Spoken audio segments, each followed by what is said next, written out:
Assalamualaikum. Welcome to our YouTube channel Desert Rose Psychic. I am psychologist Vijay Naveed. As you know, we discuss about psychotherapies. So today we are going to discuss about dialectical behavior therapy. Dialectical behaviour therapy, जिसको हम commonly DBT कहते हैं, ये हमारे पास cognitive behavioural therapy की एक type है। इसको बेसिकली इन्वेंट किया गया था बॉर्डरलाइन पर्सनैलिटी डिसऑर्डर को ट्रीट करने के लिए, लेकिन बाद में जब हमने इसके यूजेस देखे तो पता चला कि बहुत सारे eating disorders, substance abuse disorders और पर्सनालिटी डिसऑर्डर्स, काफ़ी सारे जो हमारे मूड डिसरेगुलेशन डिसऑर्डर्स हैं, उन सबको ट्रीट करने के लिए भी यूज़ की जाती है। Its main goal are to teach people how to live in the moment, develop healthy ways to cope with stress, regulate their emotions and improve their relationships with others.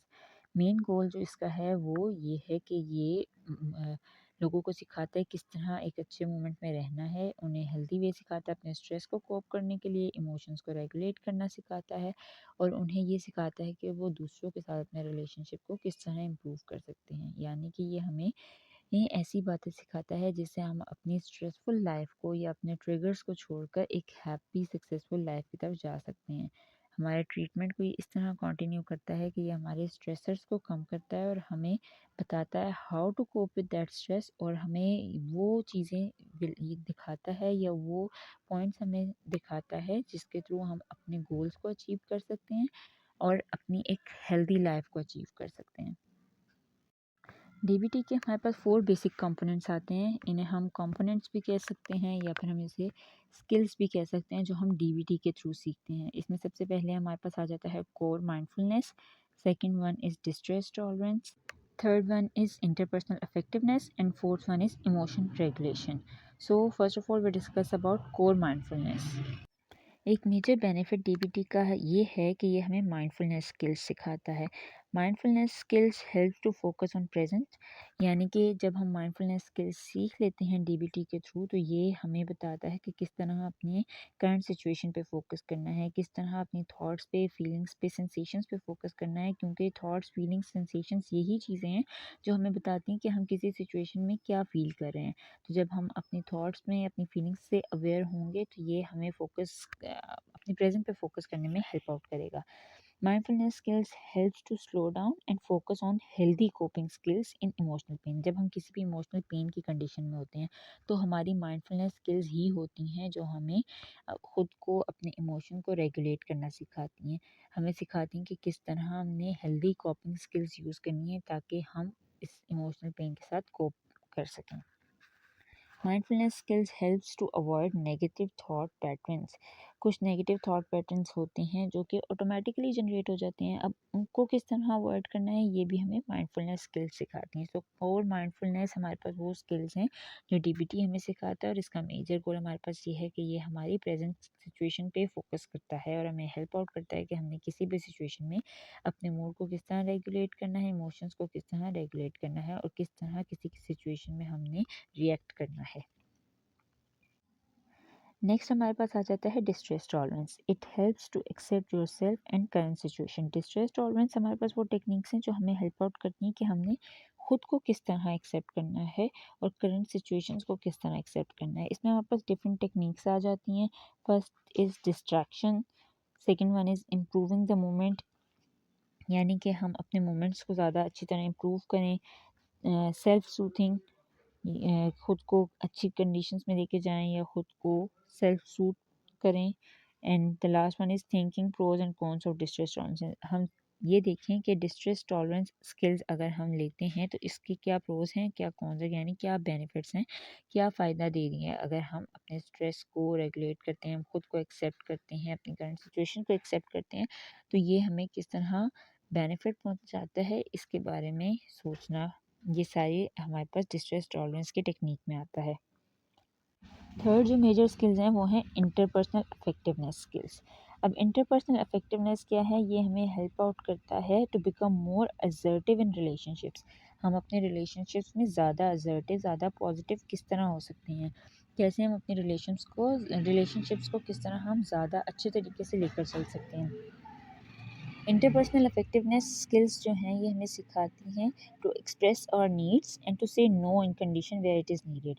यानी कि अगर हम किसी कंडीशन में अपनी नीड्स अपनी desires बताना चाह रहे हैं तो हम उनको किस तरह एक्सप्रेस करेंगे, ये हमें सिखाती हैं interpersonal effectiveness skills.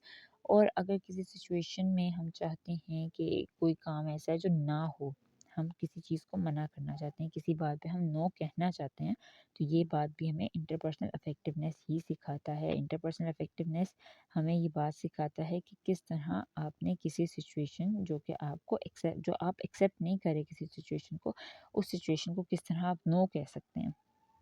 So basically interpersonal effectiveness हमारे पास ये है कि हमने इंटरपर्सनल रिलेशनशिप्स को किस तरह एक पॉजिटिव हेल्दी वे में लेके जाना है, ताकि हमारा जो रिलेशनशिप है वो भी ख़राब ना हो और हम अपनी जो नीड्स हैं उनको एक्सप्रेस कर सकें।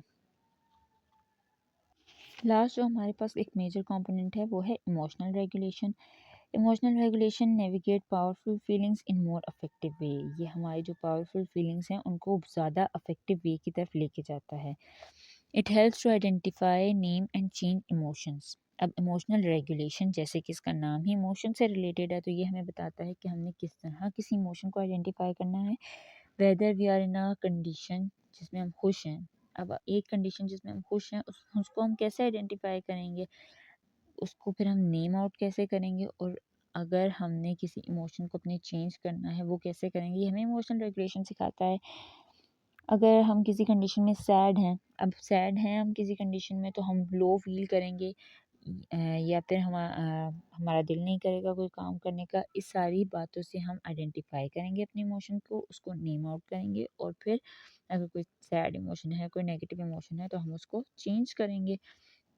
ये सब कुछ हमें इमोशनल रेगुलेशन स्किल्स सिखाती हैं। It helps to recognise and change negative emotions. अब मेजर काम इमोशनल रेगुलेशन का क्या है कि ये हमें सिखाता है कि किस तरह हमने अपने नेगेटिव इमोशंस को रिकॉग्नाइज करना है और फिर किस तरह उनको चेंज करना है। If we feel angry in any situation, अगर हमें गुस्सा आ रहा है तो ये हमारे पास एक नेगेटिव इमोशन है। अब नेगेटिव इमोशन को सबसे पहले हमने रिकॉग्नाइज करना है। जब हम रिकॉग्नाइज कर लेंगे हमें पता चल जाएगा कि ये नेगेटिव इमोशन है, तो हमने उसको चेंज करना है। अब नेगेटिव इमोशन को किसी पॉजिटिव इमोशन में हम चेंज कर देंगे। तो ये जो हम चेंज कर रहे हैं अपने इमोशंस को, ये हम इमोशनल रेगुलेशन स्किल्स के थ्रू कर रहे हैं। सो बेसिकली डीबीटी हमें ये इमोशनल रेगुलेशन स्किल्स सिखाती है। सो ये 4 बेसिक स्किल्स थी, 4 बेसिक कंपोनेंट्स है डीबीटी के, जिनके थ्रू हम किसी भी साइकोलॉजिकल इलनेस में ट्रीटमेंट प्रोवाइड करते हैं। अभी तक हमने बात की थी कि डीबीटी हमें क्या स्किल सिखाता है। अब हम बात करेंगे स्टेजेस ऑफ डीबीटी की। Basically we have 4 different stages of DBT, dialectical behaviour therapy. Stage 1 is during the beginning of treatment, the most serious and self-destructive behaviors are first thing to address। यानी first stage में हम address करते हैं self destructive behaviours को और ऐसी serious problems को identify करते हैं। फॉर एग्ज़ाम्पल्स किसी में अगर सेल्फ इंजरी पाई जा रही है या सुसाइडल बिहेवियर्स हैं, तो उनको आइडेंटिफाई किया जाता है डीबीटी की फर्स्ट स्टेज पे। Second stage treatment moves on to the address issue that affect a person's quality of life. Second stage पे हम उन इश्यूज़ को एड्रेस करते हैं जो कि पर्सन की क्वालिटी ऑफ लाइफ को अफेक्ट कर रही हों। For example interpersonal effectiveness, emotional regulation skills and ability to tolerate. यानी कि सेकेंड स्टेज पे हम सेकेंड स्टेज पे हम फोकस करते हैं उन प्रॉब्लम्स पे या फिर उन चीज़ों पे जो कि अफेक्ट करी हैं किसी भी इंसान के इंटरपर्सनल रिलेशनशिप्स को, उनके इमोशनल रेगुलेशन को अफेक्ट कर रही हैं या फिर उनके टॉलरेंस को अफेक्ट कर रही हैं। At third stage focus on issues related to self esteem and interpersonal relationships. Third step पे हम देखते हैं कि ऐसे कौन से इश्यूज हैं जो कि उनके इंटरपर्सनल रिलेशनशिप्स और उनकी सेल्फ इस्टीम को अफेक्ट कर रहे हैं। और लास्ट स्टेज जो है हमारे पास लास्ट स्टेज हमारे पास है treatment is focused on helping people get the most out of their lives, finding ways to experience greater happiness, strengthening their relationships and pursue life goals। Last stage जो है हमारे पास वो हमें कहती है कि हमारा ट्रीटमेंट फोकस करता है कि किस तरह हम एक इंसान को उसकी लाइफ के बेहतर और अच्छे रास्ते पर लेके जा सकते हैं, किस तरह हम उसे सिखा सकते हैं कि उसने पॉजिटिव चीज़ों पे फोकस करना है, किस तरह हम उसे उसकी हैप्पीनेस की तरफ लेके जा सकते हैं और किस तरह हम उसे उसकी लाइफ के गोल्स अचीव करने की तरफ लेके जा सकते हैं। तो ये 4 बेसिक स्टेजेस थी, जिसमें फर्स्ट स्टेज जो है वो सेल्फ डिस्ट्रक्टिव बिहेवियर को आइडेंटिफाई कर रहा है, सेकंड स्टेज जो है वो देख रहा है कि कौन सी प्रॉब्लम्स क्वालिटी ऑफ लाइफ को एड्रेस कर रही हैं, थर्ड स्टेज जो है वो इंटरपर्सनल रिलेशनशिप्स पे फोकस कर रहा है, और फोर्थ जो है वो हमारे ट्रीटमेंट पे फोकस कर रहा है। तो ये 4 स्टेजेस जब काम करती हैं मिलके, तो ये हमारे बिहेवियर को ट्रीट करती हैं, हमारी जो कि साइकोलॉजिकल इलनेसेस होती हैं, जो सेल्फ डिस्ट्रक्टिव बिहेवियर्स होते हैं, उनको अच्छी तरह ट्रीट करती हैं।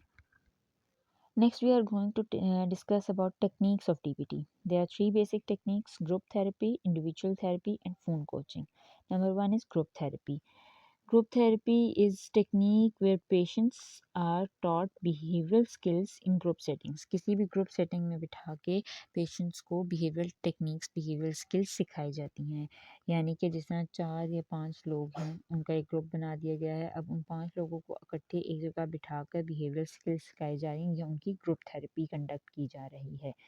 Second one is individual therapy. Individual therapy में भी बिहेवियर स्किल्स ही सिखाई जाती हैं, लेकिन इंडिविजुअल थेरेपी में जो एक प्रोफेशनल थेरेपिस्ट होता है, वो किसी भी पेशेंट के पर्सनल लाइफ चैलेंजेस को देखते हुए उसके अकॉर्डिंग डिफरेंट बिहेवियर स्किल्स सिखाता है। यानी कि अगर उसकी लाइफ के अकॉर्डिंग उसने जो भी सिचुएशंस, जो ट्रॉमा फेस किया है, जो कुछ भी कंडीशंस उसने फेस की हैं, उसके अकॉर्डिंग अब की कंडीशंस में उसको किस तरह रिएक्ट करना है, क्या बिहेवियर शो करना है, वो स्किल्स सिखाई जाती हैं। And the third one is phone coaching. Patients can call the therapist between sessions to receive guidance on coping with difficult situations. Phone coaching क्या है? फ़ोन कोचिंग ये है कि अब आप जा रहे हैं किसी थेरेपिस्ट के पास, वो आपको गाइड कर रहा है, आपको कोपिंग स्किल्स सिखा रहा है, वो एक अलग मैटर है। लेकिन अगर आप किसी एक ऐसी सिचुएशन में फँस गए हैं जो आपको डिफ़िकल्ट लग रही है, अब आपको समझ नहीं आ रही कि आप उस सिचुएशन से किस तरह कोप अप करें, तो उस सिचुएशन को कोप अप करने के लिए आप अपने थेरेपिस्ट को कॉल कर सकते हैं, उसको कॉल करके उससे गाइडलाइंस ले सकते हैं। तो ये हमारे पास आ जाता है फ़ोन कोचिंग में। ये 3 टेक्निक्स वो हैं जो हमारी डीबीटी में यूज़ की जाती हैं। Now we are going to discuss about application of DBT. DBT basically हमारे पास कहाँ कहाँ अप्लाई होता है, कहाँ कहाँ हम डायलैक्टिकल बिहेवियर थेरेपी को यूज़ कर सकते हैं। अगर हम इसकी हिस्ट्री देखें तो 1980s में डॉक्टर मार्शा लेनहेन ने इसे इन्वेंट किया था। डीबीटी को बेसिकली इसलिए इन्वेंट किया गया था ताकि बॉर्डरलाइन पर्सनैलिटी डिसऑर्डर को ट्रीट किया जा सके, लेकिन इसके यूज़ के बाद देखा गया कि बहुत सारी जो साइकोलॉजिकल कंडीशंस हैं, उनको ट्रीट करने के लिए यूज़ किया जा सकता है। अब उन कंडीशन में हमारे पास आ जाता है बाइपोलर डिसऑर्डर आ जाता है, ADHD attention deficient hyper active disorder आ जाता है, ईटिंग डिसऑर्डर्स आ जाते हैं। ईटिंग डिसऑर्डर्स में हमारे पास एनोरेक्सिया नर्वोसा, बुलिमिया नर्वोसा या बिंज ईटिंग, इन तीनों में से कोई डिसऑर्डर भी हो सकता है। ये भी हमारे पास डीबीटी से क्योर किए जा सकते हैं। Next is GAD generalised anxiety disorder. इसके अलावा ये हमारे पास मेजर डिप्रेसिव डिसऑर्डर्स में यूज़ किया जाता है। सीवियर डिप्रेशन हो उसके साथ डीबीटी यूज़ की जा सकती है। नॉन सुसाइडल सेल्फ इंजरी वाले पेशेंट्स के साथ भी डीबीटी यूज़ की जाती है। OCD ऑब्सेसिव कंपल्सिव डिसऑर्डर्स के पेशेंट्स के साथ डायलैक्टिकल बिहेवियर थेरेपी यूज़ की जाती है। सब्सटेंस अब्यूज़र्स के साथ यूज़ की जाती है। ट्रॉमेटिक कंडीशंस में यानी PTSD की कंडीशन में यूज़ की जाती है, या फिर सुसाइडल बिहेवियर्स में यूज़ की जाती है। सुसाइडल बिहेवियर्स में तो डीबीटी इसलिए यूज़ की जाती है क्योंकि डीबीटी का फर्स्ट स्टेज हमने अभी पढ़ा था कि फर्स्ट स्टेप ही ये है कि हम सेल्फ डिस्ट्रक्टिव बिहेवियर्स को आइडेंटिफाई करते हैं। तो सेल्फ डिस्ट्रक्टिव बिहेवियर्स यानी सुसाइडल बिहेवियर, सेल्फ इंजरी की कंडीशंस, इनमें हम डीबीटी यूज़ करते हैं। ये बेसिकली वो कंडीशंस थी, वो साइकोलॉजिकल डिसऑर्डर्स थे जिनको ट्रीट करने के लिए डीबीटी को यूज़ किया जाता है। अब हम देखेंगे कि बेनिफिट्स क्या हैं डीबीटी के। डायलैक्टिकल बिहेवियर थेरेपी हमें 6 मेजर पॉइंट्स बताती है। 6 मेजर पॉइंट्स वो हैं जो कि हमें इसके बेनिफिट्स क्लियर करते हैं। इन पॉइंट्स में सबसे पहले हमारे पास आ जाता है acceptance and change. Acceptance and change helps to learn strategies to accept and to tolerate your life circumstances, emotions and yourself. यानी इसका फर्स्ट पॉइंट हमें बताता है कि डीबीटी हमें सिखाता है कि हमने किस तरह ऐसी स्ट्रैटेजीज़ को अपनाना है जो हमें बताएं हमने ख़ुद को, अपनी प्रेजेंट कंडीशंस को, अपनी इमोशंस को किस तरह एक्सेप्ट करना है। Make positive changes in behaviour and interaction with others. ये एक्सेप्टेंस एंड चेंज जो है पॉइंट हमारे पास, ये हमें ये क्लियर कर रहा है कि डीबीटी हमें बताता है कि किस तरह हमने पॉजिटिव चेंज लाना है अपने बिहेवियर में और किस तरह अपने रिलेशंस को, इंटरपर्सनल रिलेशंस को बेहतर बनाना है, किस तरह अपने इंटरेक्शन को बेहतर करना है। Second point is behavioural. Behaviour हमारे पास ये है कि प्रॉब्लम्स और डिस्ट्रक्टिव बिहेवियर्स को हम किस तरह एनालाइज करते हैं, और डीबीटी हमें सिखाता है कि किस तरह हमने अपने प्रॉब्लम्स और डिस्ट्रक्टिव बिहेवियर को एनालाइज करना है और किस तरह इनको चेंज करना है। Third point is cognitive. DBT help करती है कि हमने अपने अनहेल्दी थॉट्स को, अपनी फीलिंग्स को किस तरह आइडेंटिफाई करना है और इनको हम किस तरह चेंज कर सकते हैं, किस तरह अपनी अनहेल्दी थॉट्स को किसी हेल्दी थॉट में कन्वर्ट कर सकते हैं। ये हमें डायलेक्टिकल बिहेवियर थेरेपी सिखाती है। Fourth point is collaboration. DBT हमें ज़्यादा इफेक्टिवली कम्युनिकेट करना सिखाती है और हमें सिखाती है कि हम एज अ टीम ज़्यादा बेहतर काम कैसे कर सकते हैं। यानी डीबीटी हमें सिखाती है कि किसी दूसरे से किस तरह अच्छी तरह इंटरेक्ट करना है, किसी टीम में रहते हुए हमें किस तरह काम करना है, हम किसी के साथ कोऑपरेटिव कैसे हो सकते हैं। Next is skill sets. DBT हमें डिफरेंट स्किल्स सिखाती है। अब स्किल्स में हमारे पास माइंडफुलनेस स्किल्स आ जाती हैं, इमोशनल रेगुलेशन आ जाती है, डिस्ट्रेस टॉलरेंस आ जाती है। ये वो सारी वो स्किल्स हैं जो हमें डीबीटी सिखाती हैं। और लास्ट पॉइंट हमारे पास जो आ जाता है वो है सपोर्ट। इंकरेज करती है कि लोग अपने पॉजिटिव स्ट्रेंथ्स को किस तरह आइडेंटिफाई कर सकते हैं और उन्हें किस तरह यूज़ कर सकते हैं। तो डीबीटी हमारे पास बेसिकली ये सारी चीज़ें, ये सारी पॉइंट्स हमें क्लियर आउट करती है। बेनिफिट्स में हमारे पास ये सारी बातें हैं। ये हमें स्किल्स सिखाती है, ये हमें प्रॉब्लम्स को आइडेंटिफाई करना सिखाती है, ये हमें सिखाती है कि हमने खुद को किस तरह एक्सेप्ट करना है। डीबीटी हमें सिखाती है कि हम कोलैबोरेट कैसे कर सकते हैं, हम कम्युनिकेट कितने अच्छी तरह से कर सकते हैं, हम टीम वर्क कैसे कर सकते हैं। ये हमें सिखाती है कि हम अपनी पॉजिटिव स्ट्रेंथ्स को कैसे आइडेंटिफाई करके यूज़ कर सकते हैं। So I hope I am clear.